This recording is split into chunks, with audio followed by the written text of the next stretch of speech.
ñëpp ci seen tur ak seen sant di rafetlu teewaay bi defe naa ne suñu mbokk Ousmane Wade am na lu mu jot a wax ci ndorteel bi foog ñu waxaat ko ñu bëri si yéen da ngeen xëy tey titre aar li nu bokk manifeste aujourd'hui or fàtte ngeen ne démb rek la aar li nu bokk def conférence de presse à aucun moment donné lors de cette conférence de presse il n'a été question d'une manifestation de aar li nu bokk donc yéen itam jàppale leen ñu en donnant en informant vrai et juste bu ñu yeewoo le matin gis ay titres aar li nu bokk organise or nos 5 organisations démb envoyé nañ à toutes les rédactions au moins des textos démb à 21h au moins ak ce matin pour vous dire Sénégal notre priorité force démocratique du Sénégal gilet rouge forum social sénégalais nitu dëgg ak FRAPP France Dégage vont s'adresser à la presse aujourd'hui à 16h malgré tout ñenn ñi titré lu ñu war a titré ce n'est pas bon baaxul et comme on est en famille foog ñu waxante ko fii ñu gën a góorgóorlu bu ñuy en fait relayer information loolu bu noppee borom kër bu amee jafe-jafe am na sañ-sañ wax njaboot bi temps yi kat marché neexul dama leen di ñaan yéen doom yéen jabar ngeen serrer la ceinture fu ñu doon lekkee yaa sa ginaar ñu añee xëy na mbaxal saalum bu keccax doyul mbaxal saalum bu amul yëpp njaboot bi nangul ko waaye nag njaboot bi mënul nangul borom kër gi ñu serrer la ceinture ba pare bu ñu yeewoo le matin ñuy gis ay yaxu ginaar ci mbalit bi ñuy ndekkee sombi di añee ñànkatang bu amul soos di reeree cere bu amul soos ba pare boo yeewoo le matin ngay gis ay yaxu ginaar mu leer la ne du doom moo ko lekk du jabar moo ko seeñu waaye borom kër gi la situation bii la ñu nekk président Macky Sall la ñuy waxal c'est vrai que dañoo fay directeur général bu Sénélec pour mu waxal leen waaye ñun ñëpp xam nañ ndeyu mbind li président de la république la mënul moom ak ñi ñu àndal di luubal bés bu nekk suñu xaalis di sàcc bés bu nekk suñu xaalis di rawale bés bu nekk suñu xaalis di toje bés bu nekk suñu xaalis ba pare xëy naan ñu waaw dañuy yokk njëgu ciment xëy naan ñu waaw dañuy lokk leneen ak leneen ba démb xaw ma barki démb ñu yëgal nu ñee dañuy yokk courant mënuñu ko nangu tey mënuñu ko nangu ëllëg jaam bu sonnaan jóg xeex ak buur dama ne jamono njaam bu jaam sonnaan day jóg xeex ak buur ñun nag duñu ay jaam président de la république du buur président de la république suñu surga la ñun ñoo ko fal pour mu ñuy doxal suñu ay soxla donc bu fekkee jaam bu sonnaan jóg xeex ak buur fii nag sénégalais yi laay waxal ku nekkul jaam bu sonnee bu dammee bu tàyyiwee dafa war a jóg wax ak surga ndaxte surga kat mënuñu ko jox dépense yebal ko surga boobu du bañal boppam dara du bañal boppam tus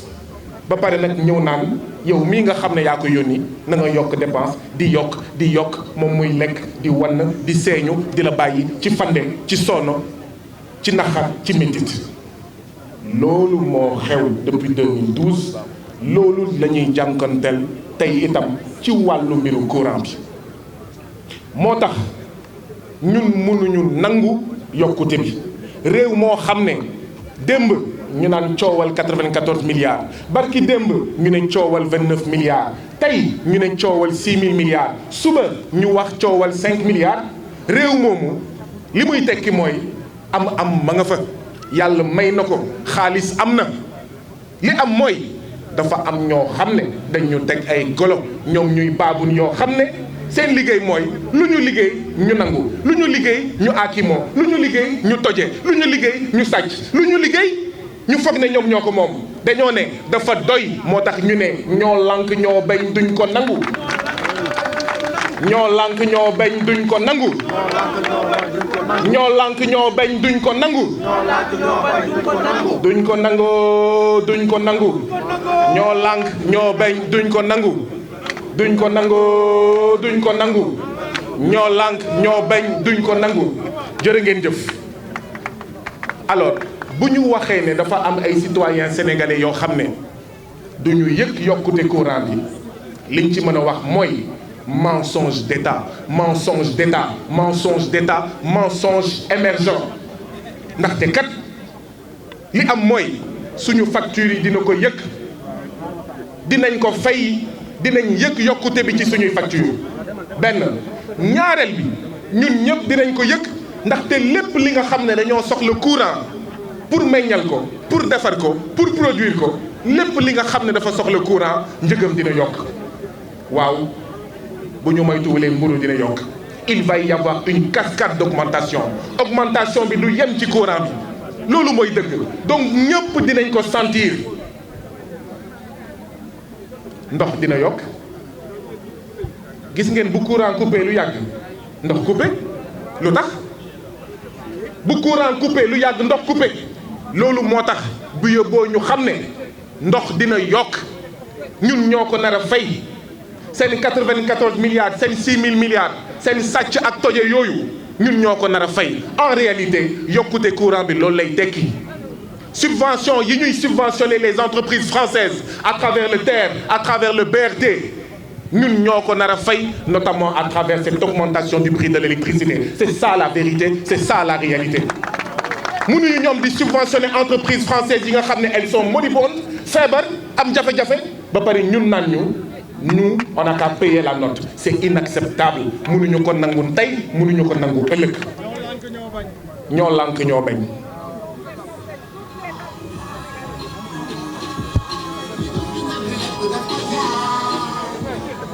jërëjëf Didier loolu moo tax ñu ne kat am na solo ñi nga xam ne ñooy woowee seen bopp aji bëgg réew muy patriote am na solo démocrate yi am na solo citoyen sénégalais yi moo xam ñu ngi bokk APR moo xam ñu ngi bokk opposition moo xam bokkuñu fenn moo xam voté loon nañ Macky Sall moo tax voté luñ ko woon ñu ànd mobilisé wu ndaxte kat mënuñu luwaas bi cher ciment bi cher lépp cher wàññi woo dund bi nga naan da nga ko nar a yokk à travers l'augmentation du prix de l'électricité bi ci topp mooy bi yóbboo itam ñu xam ne président Macky Sall en augmentant le prix de l'électricité il est en train de suivre les injonctions du FMI et de la Banque mondiale 2015 déjà Maïmouna Ndoye Seck ministre de l'énergie mu ngi doon wax ne Fonds monétaire international FMI mu ngi doon def des pressions à l'endroit du gouvernement pour mu appliquer lu ñuy woowee la vérité des prix mooy lu ñuy dund nii mooy yokk bàyyi subvention électricité bi yokk bàyyi prix yi marché bi di ko réguler maanaam kon bu baril bi yokkee mu yokk donc ça veut dire que ñun citoyens sénégalais war nañ tamit bàyyi xel bu baax a baax ci suñuy rapport suñuy diggante ñun suñuy réew avec les institutions internationales institutions yooyu duñu ay mbokk institutions yooyu duñu ay xarit institutions yooyu nekkee wuñ fi lu dul privatiser justement en parlant de privatiser est-ce que xam ngeen ne ci biir Sénélec ci biir état bi on parle de réformer la Sénélec bu ngeen déggee réformer une institution fii Sénégal rek bu yóbboo ngeen ne privatisation en réalité augmentation bi benn jéego rek la fi ñu jëm dans quelques semaines dans quelques mois soreetul mooy la privatisation de la Sénélec ñu leen di fàttali ne yoon bu mujj bu ñu privatiser Sénélec musiba la woon Hydro-Québec Elio lañ ko joxoon mais ñooñu foxale boo xam ne di lekk muy am ay coupure muy am ay xuj kamaj ba gars yi jëlaat maanaam Sénélec ci loxo Hydro-Québec Elio mbokk yi mënuñu jaay ndox bi mënuñu jaay raay bi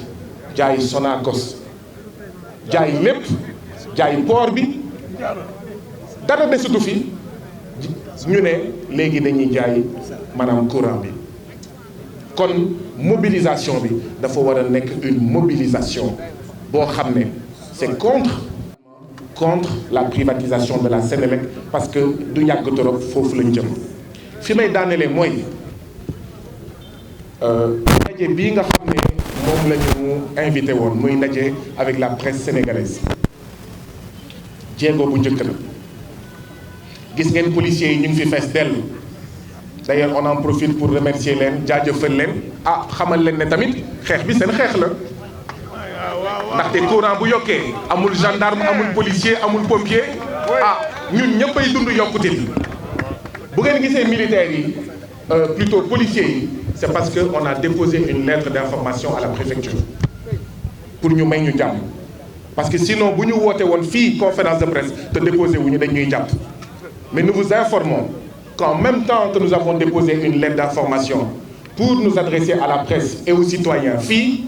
on a déposé le même jour une deuxième lettre d'information pour une manifestation entre Obélisque et le palais présidentiel sur la question de la hausse du prix de l'électricité affaire bi du sedd de affaire bi du jeex de affaire bi yemul tey donc ñi nga xam ne ñëwuñu tey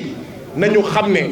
yokkute courant bi dina leen laal ba laalaat leen xëy na sax ñenn ñu ngi fi yàlla may na leen loo xam ne courant bi bu yokkee dinañ ko yëg waaye du métti torop kon nit ñi nañu génn mbokk yi nañu génn doomu Sénégal yi nañu génn ajjuma la ci ngoon à partir de 3 heures fii ak palais présidentiel ñu ngi leen di invité ku mun ñëw taxaw fii na taxaw fii ku mun taxaw Médina na taxaw Médina ku mun taxaw plateau nga taxaw plateau ba ci palais présidentiel président Macky Sall dafa ne dafa yokk courant bi dinañ ko topp dinañ bërek moom dinañ xeex ak moom ba mu ne yokkeet maa yokkoon yokkeet maa yokkoon yokkeet président de la République la ñuy wax na suspendre monsieur le président suspendez cette mesure d'augmentation du prix de l'électricité. Monsieur le Président de la République, revenez sur cette augmentation du prix de l'électricité. Président nag ñu ngi lay artu ndaxte jàmm la ñu bëgg mbokk yi dama bëgg ñu dégg leen te jàmm la ñu bëgg lu tax ma ne jàmm la ñu bëgg 2011 fii Sénégal il y avait les émeutes de l'électricité wax dëgg yàlla président nañu musal bëgguñu une deuxième émeute de l'électricité waaye nag ñun duñu toog seetaan lu mu bañul ci mbir mi ñun duñ ko ci bañ waaye bëgguñu une émeute de l'électricité ndaxte à part la manifestation du vendredi dinañ continuer def ay manifestations nous vous informerons sur le plan d'action may profiter di wax ne mensonge d'État bi yemul rek ci ne ñëpp duñu sentir